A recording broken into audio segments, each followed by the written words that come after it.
وَلَقَدْ يَسَّرْنَا الْقُرْآنَ لِلذِّكْرِ فَهَلْ مِن مُّدَّكِرٍ الحمد لله رب العالمين والصلاة والسلام على أشرف الأنبياء والمرسلين أما بعد فأعوذ بالله من الشيطان الرجيم من همزه ونفخه ونفثه بسم الله الرحمن الرحيم رب اشرح لي صدري ويسر لي أمري واحلل عقدة من لساني يفقه قولي اللهم انفعنا بما علمتنا وعلمنا ما ينفعنا وزدنا علما فبشر عبادي الذين يستمعون القول فيتبعون أحسنه أولئك الذين هداهم الله وأولئك هم أولو الألباب أعوذ بالله من الشيطان الرجيم بسم الله الرحمن الرحيم فما للذين كفروا قبلك مهطعين عن اليمين وعن الشمال عزين أيطمع كل امرئ منهم أن يدخل جنة نعيم كلا إنا خلقناهم مما يعلمون فلا أقسم برب المشارق والمغارب إنا لقادرون على أن نبدل خيرا منهم وما نحن بمسبوقين فذرهم يخوضوا ويلعبوا حتى يلاقوا يومهم الذي يوعدون يوم يخرجون من الأجداث سراعا كأنهم إلى نصب يوفضون خاشعة أبصارهم ترهقهم ذلة ذلك اليوم الذي كانوا يوعدون أعوذ بالله من الشيطان الرجيم بسم الله الرحمن الرحيم فما للذين كفروا قبلك مهطعين پس کیا ہو گیا ہے کافروں کو قبلک آپ کی طرف مہطعین دوڑے چلے آتے ہیں فما پس کیا ہے للذین کافروں کے لیے یہ لفظ فما الگ ہے اور للذین الگ ہے کافروں کے لیے بس اس کو لکھتے اس طرح ہے کہ لام کو الگ لکھ دیتے ہیں الذین سے یہ مغالطہ نہ ہو کسی کو یہ لفظ مال ہے دیکھنے میں لفظ مال لگ رہا ہے یہ مال نہیں ہے ما الگ ہے اور للذین الگ ہے بس کیا ہو گیا ہے ان لوگوں کے لیے جنہوں نے کفر کیا تو یہ لام کے لیے کے معنی میں ہے عام طور پہ جو اس لام کو لام جارہ کہتے ہیں جو کے لیے کے معنی میں ہو عام طور پہ لام جارہ اگلے لفظ کے ساتھ ملا کر لکھا جاتا ہے عام طور پر کیسے لکھا جاتا ہے اس کو میں آپ کو لکھ کے دکھا دیتا ہوں عام طور پر جب اس کو لکھا جاتا ہے تو اس کو ایسے لکھا جاتا ہے عام عربی زبان میں یہ تو قرآن کریم کی رسم ہے نا فما للذین عام طور پہ اس کو ایسے لکھتے ہیں عام عرب لوگ عام جب ہم کتابت کرتے ہیں عربی زبان میں بس کیا ہے ان لوگوں کے لیے کفروا جنہوں نے کفر کیا لیکن آپ کو پتہ قرآن کریم کی رسم ایک مخصوص رسم ہے تو اس میں کیسے لکھا گیا ہے اس کو قرآن کریم میں یہ لام کو الگ لکھا گیا ہے تو ایسے فما للذین یہ دیکھنے میں لگ رہا ہے جیسے مال الگ ہے لفظ مال ہے لفظ مال نہیں ہے یہ لفظ مال نہیں ہے یہ ما الگ ہے اور للذین الگ ہے یہ اس طرح ہے اصل میں لیکن چونکہ قرآن کی رسم ہے ہم اس رسم میں تبدیلی نہیں کر سکتے قرآن کریم کو مخصوص رسم میں لکھنا چاہیے جس کو ہم رسم عثمانی کہتے ہیں تو اس رسم میں یہ اسلام کو الذین سے الگ لکھا ہوا ہے اس سے مغالطہ نہ ہو کہ یہ لفظ مال ہے ہم نے یہاں مال کا معنی کرنا ہے مال کا معنی نہیں کرنا یہ لفظ ما ہے فما بس کیا ہو گیا ہے للذین ان لوگوں کے لیے جنہوں نے کفر کیا، یعنی کافروں کے لیے کیا ہے، یعنی کافروں کو کیا ہو گیا ہے، قبلک آپ کی طرف، مہطعین دوڑے چلے آ رہے ہیں، مہطعین کہتے ہیں دوڑنے کو، آپ کی طرف دوڑے چلے آتے ہیں، عن الیمین وعن الشمال عزین، دائیں جانب سے اور بائیں جانب سے، عزین گروہوں میں۔ عجیب بات ہے، آپ کی طرف دوڑ کے آتے ہیں، دوڑ کے کیوں آتے ہیں؟ کوئی ان کو شوق ہے آپ کی باتیں سننے کا؟ شوق نہیں ہے، نئی نئی باتیں پتہ لگتی ہیں نبی کریم صلی اللہ علیہ وسلم سے، نبی کریم صلی اللہ علیہ وسلم اللہ کی طرف سے آپ پر وحی ہوتی ہے قرآن کی، اور وہ ایسی وحی ہے جس کو سننے میں کافروں کو بھی مزہ آتا ہے، اتنی فصیح و بلیغ کہ کافر بھی عاجز ہیں، اور وہ کافروں کو قرآن کریم کی فصاحت و بلاغت کا سب سے زیادہ پتہ تھا، ہم سے بھی زیادہ پتہ تھا، ہم تو عربی وہ جانتے نہیں ہیں، آج کے عربیوں کو بھی اس فصاحت و بلاغت کا نہیں پتہ جو اس دور کے کفار کو پتہ تھی۔ وہ قرآن کریم کی فصاحت و بلاغت اور قرآن کریم کی باتیں سننے آتے تھے نئی، لیکن مانتے اس لیے نہیں تھے کیونکہ یہ ان کے عقائد پر ضرب لگاتی تھی قرآن کی آیات، ان کو مانتے نہیں تھے، تو وہ آپ کی مجلس میں آتے، کوئی نئی بات سننے کو ملے گی، کوئی نئی آیت سننے کو ملے گی، کوئی فصیح و بلیغ انداز سننے کو ملے گا، یا مذاق اڑانے کے لیے، ٹھٹھا کرنے کے لیے دوڑ کر آتے تھے، لیکن آ کر اب جو آئے تو اب اصل بات تو یہ ہے کہ وہ آئے اور سنیں اور سن کر نصیحت حاصل کرے۔ اب آ کر ان کو چاہیے تو یہ تھا کہ وہ غور کرتے قرآن کریم میں، قرآن کریم کو اللہ کا کلام مانتے، پھر اس پر ایمان لاتے، اس پر عمل کرنے کی کوشش کرتے، لیکن آگے عجیب رویہ ہو جاتا ان کا، قرآن سن کر وہ وہ گروہوں میں بڑھ جاتے، یعنی قرآن کریم کو سن کر ایک جو رویہ ہونا چاہیے کہ جی سمعنا واطعنا، ہم نے سنا اور ہم نے اطاعت کی، یہ رویہ ہونا چاہیے، ان کا رویہ یہ نہیں ہوتا تھا۔ ایک مسلمان ہے، مسلمانوں کا رویہ کیا ہونا چاہیے؟ انما كان قول المؤمنین اذا دعوا الى الله ورسوله ليحكم بينهم ان يقولوا سمعنا واطعنا، مومنوں کا انداز یہ ہے جب بھی انہیں اللہ کے رسول کی طرف بلایا جائے تو وہ کہتے ہیں ہم سنتے ہیں اور ہم اطاعت کرتے ہیں۔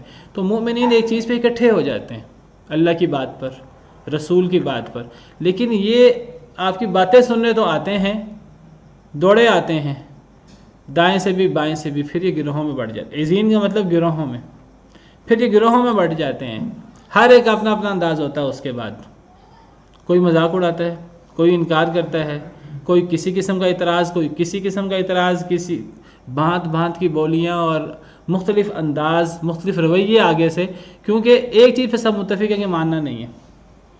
اب جب ماننا نہیں ہے تو کسی کا انداز کچھ، کسی کا انداز کچھ، ان چیزوں کو تعبیر کیا عزین سے کہ وہ گروہ، عزین کہتے ہیں گروہوں کو،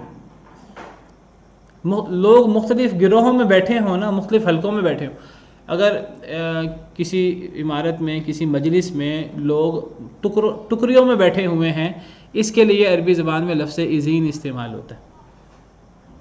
جیسے حدیث میں آتا ہے، حضرت ابو ہریرہ راوی ہیں، فرماتے ہیں خرج النبی صلی اللہ علیہ وسلم علی اصحابہ، ایک دفعہ نبی کریم صلی اللہ علیہ وسلم اپنے ساتھیوں پر نکلے، صحابہ پر نکلے اپنے گھر سے، وہم فی المسجد جلوس، وہ صحابہ مسجد میں بیٹھے ہوئے تھے، حلقاً حلقوں میں، مختلف گروہوں میں، کچھ صحابہ یہاں بیٹھے ہیں، کچھ یہاں بیٹھے ہیں، کچھ یہاں بیٹھے ہیں، مختلف گروہوں میں بیٹھے تھے صحابہ، کوئی آپس میں بات کر رہا ہے، کوئی اور بات کر رہا ہے، کوئی اور بات کر رہا ہے، تو آپ نے انہیں فرمایا ما لی اراکم عزین، مجھے کیا ہے، میں تمہیں گروہوں میں دیکھ رہا ہوں، تم اکٹھے کیوں نہیں بیٹھ جاتے؟ یہاں کچھ بیٹھے ہیں، کچھ یہاں بیٹھے ہیں۔ تو عزین، میں صرف عزین کا معنی سمجھانے کے لیے آپ کے سامنے یہ حدیث پیش کی ہے۔ تو کچھ لوگ یہاں گروہ میں ہوں، کچھ یہاں گروہ میں ہوں، کچھ یہاں گروہ میں ہوں، اس کو کہتے ہیں عزین۔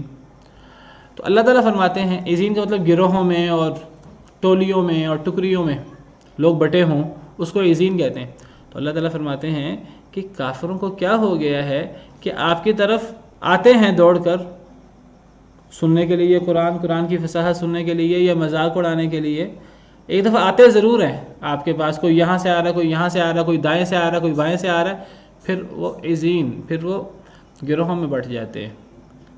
پھر کوئی کس انداز سے انکار کر رہا ہے، کوئی کس انداز سے انکار کر رہا ہے، کوئی کس انداز سے مذاق اڑا رہا ہے، کوئی کچھ کہہ رہا ہے، مان کوئی بھی نہیں رہا، کیونکہ وہ ایمان لانے آتے نہیں تھے، وہ ہدایت حاصل کرنے آتے نہیں تھے۔ قرآن سے ہدایت اس کو ملتی ہے جو ہدایت کا طالب ہو، جو قلب سلیم کا مالک ہو، جو ہدایت چاہے اسے ہدایت ملتی ہے، جو ہدایت نہ چاہے اسے ہدایت مل نہیں سکتی۔ من کان یرید العاجلۃ، جو عاجلت یعنی دنیا چاہے، عجلنا لہ فیہا ما نشاء لمن نرید، ہم اسے دنیا دے دیتے ہیں جتنی ہم چاہیں، جس کو ہم چاہیں. ثم جعلنا لہ جہنم، پھر اس کے لیے جہنم ہوتی ہے. اس کو دین نہیں ملتا، دنیا چاہنے والے کو کبھی دین ملتا نہیں ہے، پھر اس کے لیے جہنم ہوتی ہے آخرت میں، جس میں وہ ذلیل و خوار ہو کر داخل ہوگا. دین کس کو ملتا ہے؟ ومن اراد الآخرۃ، جو آخرت چاہے، وسعی لها سعیها، اس کے لیے کوشش کرے، وهو مؤمن، اور مخلص ہو، فاولئک کان سعیهم مشکورا، ان کی کوشش قابل قدر ہوتی ہے. تو جو آخرت چاہے، دین چاہے اللہ کا، اسے دین ملتا ہے. جو ہدایت چاہے اسے ہدایت ملتی ہے. جو ہدایت چاہے ہی نہ، ویسے چاہے قرآن سن لے، چاہے نبی کی مجلس میں شریک ہو جائے، اپنے آنکھوں سے نبی کو دیکھ رہا ہو، اللہ کے نبی کو چلتے پھرتے جیتے جاگتے وہ دیکھ رہا ہو. اگر کوئی مسلمان ہو تو کتنی بڑی سعادت کی بات ہے کہ کسی کو یہ اعزاز حاصل ہو کہ وہ نبی صلی اللہ علیہ وسلم کی صحبت اس کو حاصل ہو، اور وہ نبی صلی اللہ علیہ وسلم کی زبان اقدس سے قرآن سنے. فرمایا اللہ تعالیٰ کسی کی بات پر اتنا کان نہیں لگاتے جتنا اللہ نبی کی بات پر کان لگاتے ہیں جب نبی قرآن پڑھتا ہے. نبی قرآن پڑھ رہا ہو، اللہ کا کلام پڑھ رہا ہو، تو اس نبی کے کلام کو سب سے زیادہ کون سنتا ہے؟ اللہ. اس سے بڑی سعادت کیا ہوگی کہ جس نبی پر قرآن اترا ہے وہ نبی قرآن کی تلاوت کرے خوبصورت آواز میں. بدبخت نبی موجود ہے ساتھ، نبی اس کے منہ سے قرآن بھی سن رہے ہیں، لیکن وہ ہدایت حاصل کرنے کے لیے تو سن ہی نہیں رہے، تو وہ پھر بٹ جاتے ہیں ادھر ادھر. آگے سے اعتراضات، آگے سے اختلافات، انہیں ہدایت بھی نہیں ملتی. اور ہدایت ملے کیسے؟ اسی قرآن سے اللہ بہت سے لوگوں کو گمراہ کر دیتا ہے، اسی سے اللہ بہت سے لوگوں کو ہدایت دے دیتا ہے. جو ہدایت کے طالب ہوں انہیں ہدایت ملتی ہے، جو طالب نہ ہوں انہیں ہدایت نہیں ملتی. اَيَطْمَعُ كُلُّ امْرِئٍ مِّنْهُمْ أَن يُدْخَلَ جَنَّةَ نَعِيمٍ. اللہ فرماتے ہیں قرآن تو سن کر، نبی کی بات سن کر ادھر ادھر ہو جاتے ہیں. نہ کوئی مانتا ہے، نہ کوئی اقرار کرتا ہے، نہ کوئی ایمان لاتا ہے. اچھا، ایمان لاتے نہیں ہیں، عمل کرتے نہیں ہیں قرآن پر، انکار کر دیتے ہیں، اور آگے سے امیدیں کیا ہیں کہ اگر قیامت ہوئی، پہلی بات ہے قیامت کے بھی منکر ہیں، اگر قیامت ہوئی تو پھر جنت تو ہمارے لیے الاٹ ہوئی ہوئی ہے، پھر دنیا میں ہمارے پر نعمتیں ہیں، آخرت میں بھی ہم جنتوں کے وارث ہم ہی ہوں گے. پھر تو یہ ان کے دعوے ہیں. پھر تو اللہ تعالیٰ ذکر کرتے ہیں اَيَطْمَعُ كُلُّ امْرِئٍ مِّنْهُمْ، کیا امید رکھتا ہے ان میں سے ہر شخص، ان کافروں میں سے، ان انکار کرنے والوں میں سے، أَن يُدْخَلَ جَنَّةَ نَعِيمٍ، کہ وہ داخل کر دیا جائے نعمتوں والی جنت میں. یہ کیسے ہو سکتا ہے؟ کتنی عجیب بات ہے. کلا، ہرگز نہیں، ایسا کیسے ہو سکتا ہے؟ ایسا کبھی بھی نہیں ہو سکتا. جنت میں کون جائے گا؟ جنت میں وہ جائے گا جو جنت میں جانے کے لیے، جنت میں جانے کا طالب ہو، پھر اس کے لیے کوشش کرے، اس کے لیے قربانیاں دے. ام حسبتم ان تدخلوا الجنہ، تمہارا خیال ہے جنت میں ایسے ہی چلے جاؤ گے؟ ولما يعلم الله الذين جاهدوا منكم، ابھی تک اللہ نے تو تم میں سے جہاد کرنے والوں کو نہیں جانا، تم میں سے صبر کرنے والوں کو نہیں جانا. کون صبر کرتا ہے اللہ کے راستے میں؟ کون اللہ کے راستے میں جہاد کرتا ہے؟ اللہ کے راستے میں مشکلات آتی ہیں، کون ان مشکلات میں خندہ پیشانی سے ان مشکلات کو برداشت کرتا ہے؟ ابھی تک اللہ نے تو یہ امتحان تمہارا لیا ہی نہیں. تو جنت ایسے کیسے مل جائے؟ یہ جنت سستی نہیں ہے. ہم نے بڑا سستا سمجھ لیا جنت کو. یہ کفار نے سمجھ لیا بس اللہ نے جنت بنا دی ہے، بس اللہ نے اگر قیامت ہے اور جنت ہے تو پھر جنت ہمارے لیے ہی تو ہے، اور کس کے لیے ہے؟ جنت ایسے نہیں ملنی. ہر بندے کی امید ہے کہ جنت میں جائے گا. اور اللہ معاف کرے، آج بہت سے مسلمان بھی عمل ہے کوئی نہیں، نماز پڑھنی کسی نے نہیں ہے، اللہ کے نہ عقیدہ نبی کے مطابق، قرآن کے مطابق، نہ کوئی عمل قرآن کے مطابق، نبی کے مطابق، نہ قرآن کو کوئی بندہ جانتا ہے. پوری زندگی شاید لوگ قرآن کھول کے دیکھتے نہیں ہیں، اور امیدیں بہت زیادہ ہیں. بہرحال یہاں تو کفار کے حوالے سے موجود ہے. کیا ہر شخص یہ امید کرتا ہے کہ وہ نعمتوں والی جنت میں داخل ہو جائے گا؟ جنت ایسے نہیں ملنے. جنت تو کچھ کر کے ملے گی. جنت کیسے ملتی ہے؟ اللہ فرماتے ہیں وَمَن يَعْمَلْ مِنَ الصَّالِحَاتِ مِن ذَكَرٍ أَوْ أُنثَىٰ وَهُوَ مُؤْمِنٌ فَأُولَٰئِكَ يَدْخُلُونَ الْجَنَّةَ. جنت کیسے ملتی ہے؟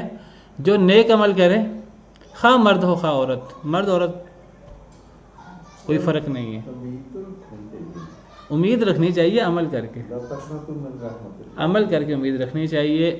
میں بات کر رہا ہوں ان لوگوں کی جن کا عمل کوئی نہیں ہے، پوری زندگی میں شاید نماز کبھی نہ پڑھی ہو، بلکہ نماز کا وقت ہو جائے تو وہ ادھر ادھر دیکھتے ہیں کہ کسی طرح ہمیں بعض لوگ مسجد میں کام کرنے آ جاتے ہیں، کوئی پینٹ کرنے کا، کوئی اور کام کرنے کا، اذان کا وقت ہوتا ہے تو بس وہ ادھر ادھر نکلنے کی کوشش کرتے ہیں، کوئی بہانہ بنانے کی کوشش کرتے ہیں، کپڑے خراب ہیں، یہ ہے وہ ہے۔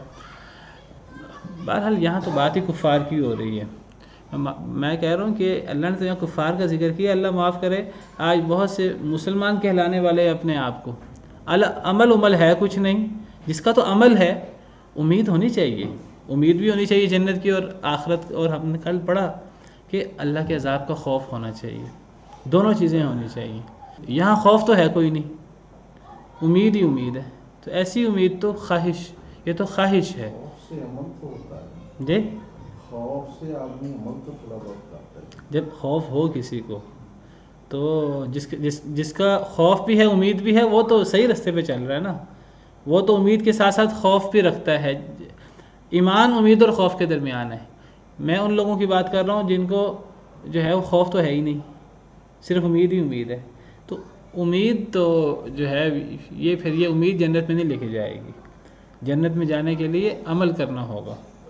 وَمَن يَعْمَلْ مِنَ الصَّالِحَاتِ، میں نے اس کی قرآن کی آیت پڑھی، جو بندہ بھی نیک عمل کرے، خواہ مرد ہو خواہ عورت، وَهُوَ مُؤْمِنٌ، اور مخلص ہو، ایمان والا ہو، مخلص ہو، فَأُولَٰئِكَ يَدْخُلُونَ الْجَنَّةَ، یہ لوگ جنت میں داخل ہوں گے۔ تو اللہ فرماتے ہیں کلا، صرف امید رکھ کر ایک بندہ عمل کوئی نہ کرے، آخرت سے اللہ کے عذاب سے ڈرے کوئی نہ، جنت کی امید ہو اسے، کلا ہرگز نہیں۔ انا خلقناہم مما یعلمون، بے شک ہم نے پیدا کیا ہے انہیں اس سے جس سے یہ جانتے ہیں۔ اصل میں بات ہو رہی ہے کفار کی، اور آپ کو پتہ کفار تو آخرت کو مانتے ہی نہیں تھے، کفار تو آخرت کو مانتے ہی نہیں تھے، آخرت پر ایمان ہی نہیں رکھتے تھے۔ تو اللہ تعالیٰ فرما رہے ہیں کہ یہ آخرت پر ایمان نہ رکھنے والے یہ کہتے ہیں اگر آخرت ہوئی تو جنت میں سب سے پہلے ہم نے ہی جانا ہے۔ تو ایمان تو رکھتے نہیں ہیں آخرت پہ، جنت کے لیے عمل تو کرتے کوئی نہیں ہیں، اللہ کی جہنم سے ڈرتے تو ہیں نہیں، تو پھر ان کو جنت کیسے ملے؟ ان کو جنت نہیں مل سکتی، اور جنت انہیں کیسے ملے؟ یہ تو آخرت کے ہی منکر ہیں، یہ تو ایمان بالیوم الآخر، آخرت پر ایمان بھی نہیں رکھتے۔ اب اللہ یہاں آخرت پر ایمان کی دلیل پیش کر رہے ہیں کہ آخرت بالکل برحق ہے، آخرت پر ایمان رکھنا چاہیے۔ اس کی دلیل اللہ نے کیا پیش کی ہے؟ کیونکہ اس صورت کے شروع سے جو موضوع جاری ہے وہ آخرت کا انکار۔ ہم نے پڑھا کہ صورت ابتدائی ہوتی ہے کہ ایک طلب کرنے والے نے عذاب طلب کیا، اور میں نے ذکر کیا کہ عذاب کون طلب کرتا ہے؟ جس کو آخرت پر ایمان نہ ہو۔ آخرت کا منکر عذاب مانگے گا، جس کو آخرت پر ایمان ہے کبھی عذاب نہیں مانگے گا۔ اور پھر ہم نے اس صورت کے شروع میں پڑھا ہم نے پڑھا کہ وہ دن 50,000 سال کا ہے، جس میں فرشتے بھی چڑھتے ہیں اور روح الامین یا روحیں چڑھتی ہیں اللہ کی طرف اس دن میں، جس کی مقدار 50,000 سال ہے۔ اور پھر ہم نے پڑھا کہ کافر لوگ جو ہیں وہ اس کو دور خیال کرتے ہیں، اور دور سے مراد ہے ناممکن الوقوع، اور اللہ فرماتے ہیں ہم اللہ تعالیٰ اسے قریب سمجھتے ہیں۔ انہم یرونہ بعیدا ونراہ قریبا، وہ اس کو دور خیال کرتے ہیں، اور دور کا مطلب یہ نہیں کہ دور بعد میں آئے گا، دور کا مطلب کہ وہ اس نے آنا ہی نہیں ہے۔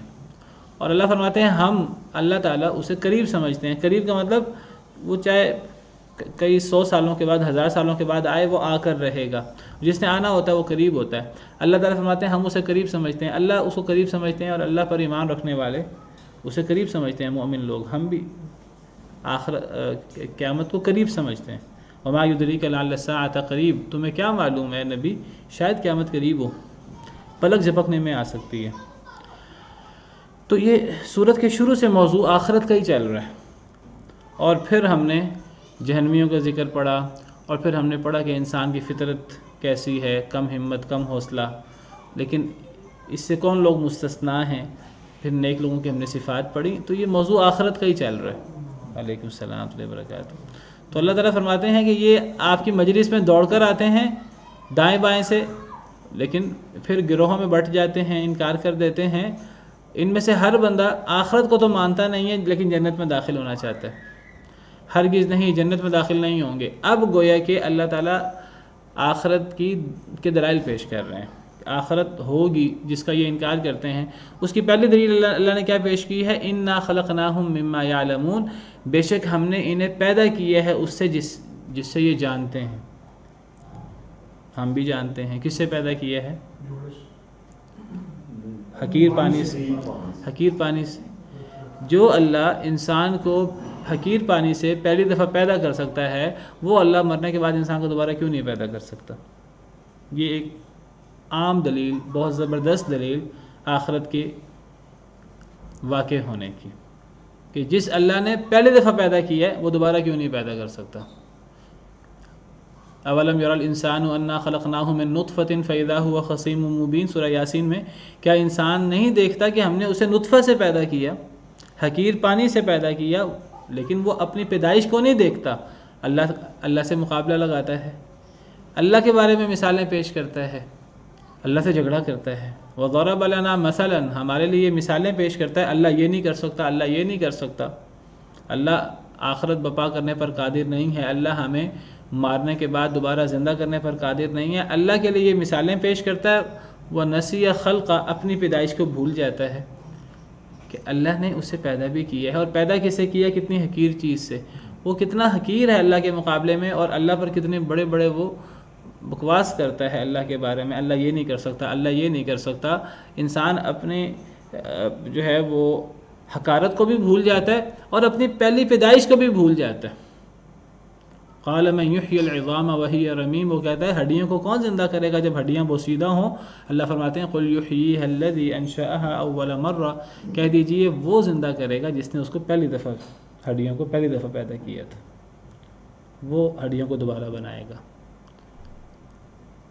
وَهُوَ بِكُلِّ خَلْقٍ عَلِيمٌ، وہ ہر قسم کی تخلیق کو بہت اچھے طریقے سے جاننے والا ہے۔ پہلی دفعہ پیدا کرنا ہو وہ اسے بھی جانتا ہے، دوسری دفعہ پیدا کرنا ہو وہ اسے بھی جانتا ہے۔ تو یہ پہلی دلیل آخرت کا، چونکہ پوری صورت کا موضوع آخرت ہی ہے، تو یہ آخرت کے وقوع پذیر ہونے کی دلیل اللہ نے پیش کی ہے۔ اللہ فرماتے ہیں آخرت پر ایمان لائے بغیر یہ جنت میں نہیں جا سکتے۔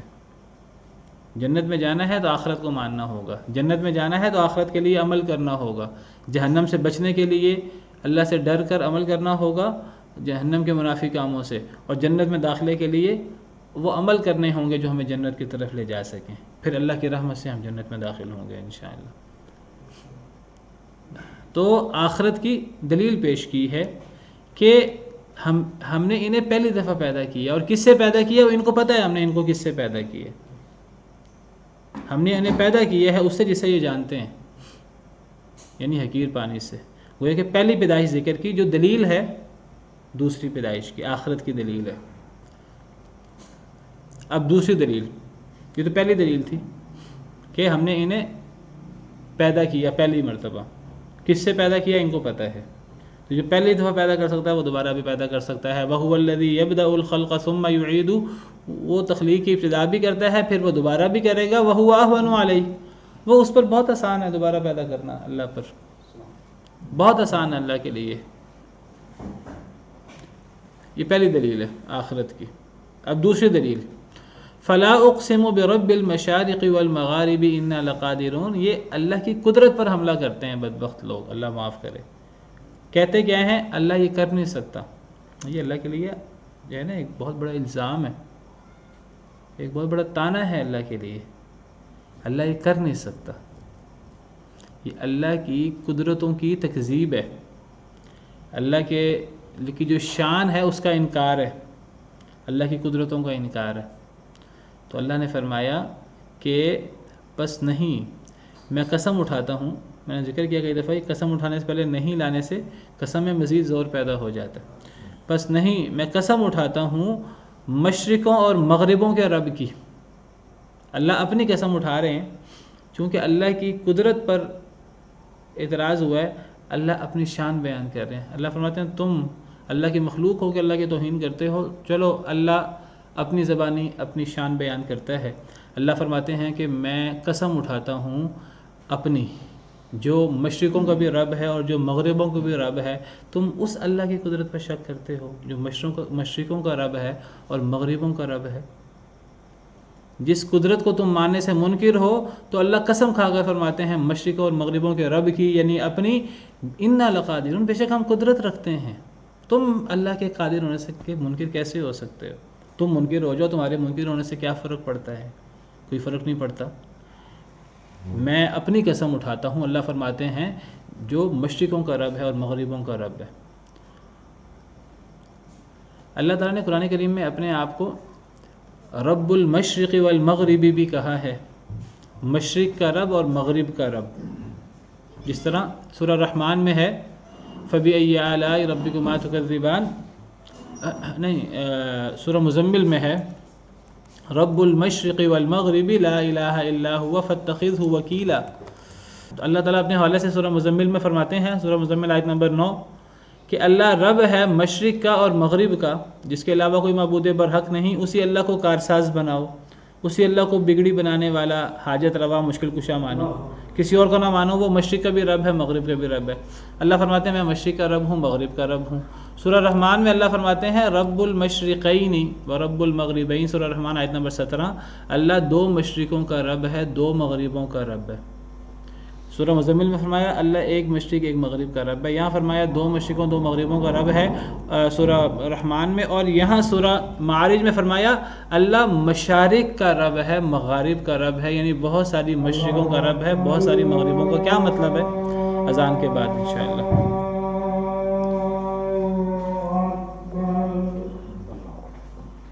تو بات ہو رہی تھی کہ اللہ تعالیٰ کی قدرت پر یہ اعتراض کرتے ہیں اور کہتے ہیں کہ آخرت اس لیے قائم نہیں ہوگی کیونکہ آخرت میں اللہ کہتے ہیں کہ اللہ مردوں کو زندہ کریں گے۔ اللہ مردوں کو زندہ کر کیسے سکتا ہے؟ اللہ ان مردوں کو جو قبروں میں ہیں اور مٹی بن چکے ہیں اور ہڈیاں بن چکے ہیں، بوسیدہ ہڈیاں، ان جسموں میں کون جان ڈالے گا؟ اور جو جسم مٹی بن چکے ہیں اور ہڈیاں تک بوسیدہ ہو گئی ہیں، ان کو کون دوبارہ زندہ کرے گا؟ اللہ کی قدرت پر اعتراض ہے۔ تو اللہ تعالیٰ فرماتے ہیں کہ میں قسم اٹھاتا ہوں مشرقوں اور مغربوں کے رب کی، جو مشرقوں اور مغربوں کو پیدا کرنے والا ہے، جو ان کا رب ہے، میں اس رب کی قسم اٹھاتا ہوں، وہ عاجز کیسے ہو سکتا ہے؟ ہم تو قادر ہیں۔ کس پر قادر ہیں وہ آگے آ رہا ہے۔ ہم عاجز نہیں ہیں، ہمیں عاجز کہنا یہ اللہ کی بہت بڑی توہین ہے، یہ اللہ کے لیے بہت بڑا الزام ہے، اللہ معاف کرے۔ تو بات ہو رہی تھی کہ اللہ تعالیٰ نے قرآن کریم میں کئی مقامات پر اپنے آپ کو مشرق اور مغرب کا رب قرار دیا، اور کئی مقامات پر اپنے آپ کو دو مشرقوں اور دو مغربوں کا رب قرار دیا، اور یہاں اللہ تعالیٰ نے اپنے آپ کو مشارق اور مغارب جو جمع ہے، یعنی بہت ساری مشرقوں اور بہت ساری مغربوں کا رب قرار دیا۔ کیا مراد ہے اس سے؟ میں نے یہ بات پہلے کئی دفعہ کہی ہے، کلاس میں کی ہے، تو آپ میں سے کوئی بتائیں۔ چاند اور سورج جو نکلتے ہیں وہ سردیوں گرمیوں میں ادھر ادھر ہوتے رہتے ہیں، ہاں جی، وہ مشرق اور وہ مغرب، وہ مشرق اور وہ مغرب کی نہیں جائے گی جو وہ نکلتے ہیں اور وہ غروب ہوتے ہیں، اس لیے بہت ساری مغرب میں بہت ساری مشرقیں کیسے؟ چاند نکلا سردیوں میں نکلتا ہے تو یوں چلتا ہے، گرمیوں میں نکلتا ہے تو یوں نکلتا ہے، اس سائڈ سے نکلتا ہے، تو اس سورج اور چاند ہوگا۔ نہیں چاند اگر مراد پہلے تو بات کریں نا، ایک مشرق اور ایک مغرب کا رب، ایک مشرق، جی اس میں یہ ہے کہ جب سورج نکلتا ہے نا تو نیکسٹ ڈے جب نکلتا تو مشرق سے ہے، مگر وہ سینکڑوں ہزاروں میل کا فاصلہ ہوتا ہے درمیان میں جو ہے ہوتا ہے جب وہ نکلتا ہے، یعنی پہلے دن مطلب ہے یہ ہزاروں میل کا فاصلہ مشرق کو۔ پہلے ایک مشرق اور ایک مغرب کی بات کریں، اس کی وضاحت کریں وہ کیا ہے، پھر دو مشرقوں اور دو مغربوں کی بات کریں، دو مشرقیں کیا ہیں اور دو مغربیں کیا ہیں جن کا اللہ رب ہے، پھر زیادہ مشرقوں اور زیادہ مغربوں کی بات کریں تو بات زیادہ واضح ہوگی۔ پہلے ایک مشرق اور ایک مغرب سے کیا مراد ہے؟ سورج جہاں سے نکلتا ہے اس کو ہم مشرق کہتے ہیں، ہاں، جدھر جا کے غروب ہوتا ہے۔ تو مشرق سے مراد اصل میں سورج، چونکہ ہمیں سب سے بڑا ستارہ نظر آتا ہے آنکھوں سے، ہمیں جو سب سے بڑا نظر آتا ہے، اس کا مطلب یہ نہیں دنیا میں سب سے بڑا سورج ہی ہے، ہمیں سورج سب سے بڑا نظر آتا ہے قریب ہونے کی وجہ سے، اور ہم اس سولر سسٹم میں موجود ہیں تو ہمیں سورج سب سے بڑا نظر آتا ہے، تو ہم عام طور پر مشرق اور مغرب سورج کے حوالے سے ہم کہتے ہیں، جہاں سے سورج، اصل مشرق کا مطلب ہے طلوع ہونے کی جگہ اور مغرب کا مطلب ہے غروب ہونے کی جگہ۔ تو سورج جو سب سے بڑا ستارہ ہمیں نظر آتا ہے اپنی آنکھ سے تو اس کا مشرق ایسٹ اور مغرب اس کا ویسٹ. تو یہ ہے رب المشرق والمغرب. تو بڑا واضح ہو گیا. اب رب المشرقین و رب المغربین اس سے مراد دو مشرقوں کا اور دو مغربوں، مطلب اس میں تو ہے ایک اگر اس جگہ سے سورج نکلتا ہے لاسٹ میں کہاں پہ وہ ریورشن ہوتی ہے، یہ دو چیزیں ہوگی. ریورشن بھی تو اس کو واپس ہوتی ہے نا. دوسرے سیاروں کے لحاظ سے چاند، جی آپ بتائیے. چاند پہ طلوع ہونے کے غروب ہونے سولر سسٹم میں چلے گا یہ سولر سسٹم میں چلے بہت زیادہ وہ مشرق ہے وہ غرب ہے. اچھا میں تو بات کر رہا ہوں دو مشرق اور دو مغربوں کی بات کریں نا. یہ تو آپ تو پھر یہ رب المشارق والمغارب میں چلے گئے نا. درمیانی پہلے دو مشرق اور دو مغربوں کی بات کریں. سر وہ درمیانی فاصلہ جو ہے ہاں یہ یہاں سے ایک دفعہ طلوع ہوا، ٹھیک ہے. لاسٹ میں یہاں چلا گیا، لاسٹ میں وہاں سے سے کیا پھر مطلب سردیوں میں کہہ دیں آپ، ہاں سردیوں میں ہاں وہ یہاں سے طلوع ہوتا ہے اور چلے جاتا ہے، اور ان میں فاصلہ درمیانی بہت زیادہ ہے. اس کو بھی مشرق کہیں گے، اس کو بھی. پھر درمیانی بالکل فاصلہ صحیح. جو ہے بالکل صحیح ہے. یعنی یہ جو رب المشرقین و رب المغربین، دو مشرقوں دو مغربوں کا رب، اس کا تعلق بھی سورج کے ساتھ ہی ہے کہ سورج کی مشرق ایک نہیں ہے.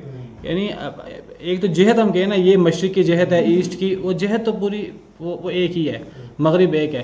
لیکن اگر ہم بات کریں روزانہ سورج کے طلوع ہونے کی تو روزانہ سورج مختلف جگہ سے طلوع ہوتا ہے اور روزانہ مختلف جگہ پہ طلوع غروب ہوتا ہے. تو یہ کئی مشرقیں کئی مغربیں ہیں. ابھی میں دو کی بات کرتا ہوں. یہ کئی مشرقیں کئی مغربی روزانہ اگر آپ سورج کے طلوع ہونے کی بات کریں تو ہمیں آنکھوں سے تو بہت یعنی اس کا احساس نہیں ہوتا. اگرچہ اگر حساب کیا جائے تو وہ حساب نکالا جا سکتا ہے. ویسے جو ہے اگر آپ سردیوں اور گرمیوں کے حساب سے سورج کی مشرق اور مغرب نکال لیں تو اس میں بہت زیادہ فرق ہے. تو اس معنی میں دو مشرقیں ہیں سورج کی. ایک سورج کی مشرق یعنی سورج کے طلوع ہونے کی جگہ سردیوں میں، اور ایک سورج کے طلوع ہونے کی جگہ گرمیوں میں. ان دونوں میں بہت بڑا فرق ہے. لاکھوں کروڑوں اللہ کو پتہ ہے وہ کتنے میل ہوں گے. ممکن ہے سائنسدان اس بارے میں کچھ بتا سکیں کچھ کیلکولیشن کر کے. تو اس معنی میں سردیوں کی الگ مشرق ہے سورج کی طلوع ہونے کی جگہ، اور گرمیوں میں الگ سورج کے طلوع ہونے کی جگہ دو مشرق ہیں. اور اسی طرح غروب ہونے کی جگہ بھی. یہ تو ہو گئی مشرق اور مغرب میں. چونکہ 6 مہینے کا فاصلہ درمیان میں ہوتا ہے تو 6 مہینوں میں کافی زیادہ مشرق چینج ہو جاتی ہے تو دو مشرق ہیں، اور کافی زیادہ مغرب چینج ہو جاتی ہے تو دو مغرب ہیں. اور یہ جو رب المشارق والمغارب ہے یہ بھی سورج کے حوالے سے ہی ہے. ایک تفسیر کے مطابق یہ سورج کے حوالے سے ہی ہے کہ روزانہ سورج کی مشرق الگ ہے، سورج کے طلوع ہونے کی جگہ الگ ہے. اب شمسی سال میں 365 دن ہے، 365 دن میں سورج الگ جگہ سے طلوع ہوتا ہے. ہر دن کی مشرق الگ ہے. ہمیں نظر نہیں آتا آنکھوں سے احساس نہیں ہوتا. تو وہ باقاعدہ اس کو کیلکولیشن کی جائے تو روزانہ کی مشرق الگ ہے، روزانہ کی مغرب الگ ہے. تو رب المشرق والمغرب ہو، رب المشرقین و رب المغربین ہو، یا رب المشارق والمغارب ہو، تو یہ پہلی تفسیر کے مطابق ان تینوں قسم کی آیتوں کا تعلق سورج کے ساتھ ہی ہے. اگر آپ بڑی سی مشرق لے لیں جہت، وہ ایک ہی مشرق ہے ایک ہی مغرب ہے. اگر آپ سردیوں گرمیوں کے حساب سے لے لیں تو دونوں میں سردیوں اور گرمیوں کی مشرق میں بڑا واضح فرق ہے، اور اسی طرح مغرب میں بھی بڑا واضح فرق ہے. سورج کی دو مشرقیں دو مغربیں ہو گئیں. اور اگر روزانہ کے اعتبار سے آپ سورج کی مشرقیں اور مغربیں لے لیں تو یہ سارا نظام اللہ رب العالمین نے بنایا ہے. اس اللہ کے بارے میں تم کہتے ہو وہ تمہیں پیدا نہیں کر سکتا. رب المشارق والمغارب ایک تفسیر. دوسری تفسیر جو امام ابن کثیر نے بیان کی ہے تفسیر ابن کثیر میں، وہ کہتے ہیں رب المشارق والمغارب سے ہم صرف سورج کی مشرق کیوں مراد لیں؟ ہم دیگر سیاروں ستاروں کی بھی تو مشرق مراد لے سکتے ہیں. تو کتنے لاکھوں کروڑوں اربوں خربوں ستارے ہیں، گلیکسیز ہی اربوں خربوں ہیں. ہر گلیکسی میں اربوں خربوں ستارے ہیں. ہر ایک کے طلوع ہونے کی جگہ اللہ نے مقرر کی ہے، روزانہ وہیں سے طلوع ہوتا ہے. ہر ایک کے غروب ہونے کی جگہ اللہ نے مقرر کی ہے. تو اللہ ان تمام اربوں خربوں ستاروں کی مشرقوں کا رب ہے. اللہ نے ان ستاروں کو پیدا کیا ہے، ان کی مشرقیں مقرر کی ہیں، طلوع ہونے کی جگہ، ان کے غروب ہونے کی جگہ مقرر کی ہے. ان سب چیزوں کا اللہ رب ہے. تو اس اللہ کی قدرت کے اوپر تم کرتے ہو. یہ تو ہے مشرقوں اور مغرب کی بات. اور اگر مشرقین اور مغربین اگر ہم صرف سورج کو چھوڑ کر اور چیزیں بھی شمار کر لیں تو مشرقین اور مغربین سے ہم مراد سورج اور چاند دو لے سکتے ہیں، سورج کی مشرق اور چاند، اگر ہم صرف سورج سے بھی ان کی تفسیر کر سکتے ہیں گرمی اور سردیوں کے اعتبار سے، اور ہم اگر الگ الگ ستارے ہم نے مراد لینے ہیں، الگ سیارے ستارے، تو ہمیں جو سادہ آنکھوں سے دو بڑے ستارے نظر آتے ہیں، دو بڑی چمکدار چیزیں نظر آتی ہیں، سورج اور چاند، تو سورج کی مشرق الگ ہے اور چاند کی مشرق الگ ہے، دو مشرقیں ہو گئیں. سورج کی مغرب الگ ہے اور چاند کی مغرب، چاند کی غروب ہونے کی جگہ الگ ہے، سورج کی غروب ہونے کی جگہ الگ ہے، تو دو مغربیں ہو گئیں جو چیزیں ہمیں زیادہ بڑی نظر آتی ہیں.